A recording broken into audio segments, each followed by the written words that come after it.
Johnson City police arrested Deanna Hayes and charged her with forgery. She pleaded not guilty to the charge earlier today, but police say she confessed to the crime.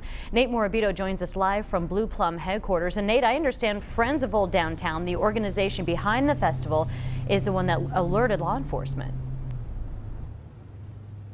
Yeah, police say the nonprofit made the call last week, but at that point it appears the damage was already done. According to court documents, Deanna Hayes forged 38 checks over the course of 9 months, costing the organization just under $50,000. And to put that into perspective for you, I looked up the nonprofit's most recent tax filings, and in 2014 it cost $126,000 to host the Blue Plum Festival that year.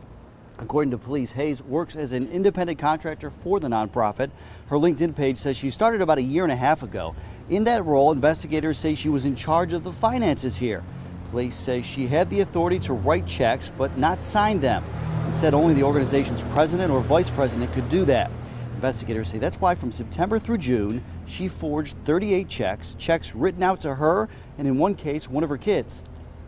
Unfortunately, that's what happens when one person's in control and there's really no checks and balances. But luckily for the Friends of Old Downtown, some people did notice it, and there was some checks and balances in place, so this wouldn't continue.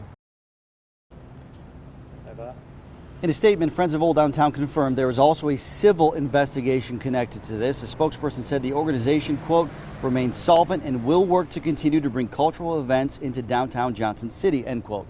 Now, no word tonight if Hayes is still employed here. I can tell you that she bonded out of jail a couple hours ago. A couple hours before that, her attorney, Stephanie Sherwood, declined comment, but did tell me Hayes was, quote, anxious to get back home to her children. Live in Johnson City, Nate Morabito, News Channel 11, in your corner.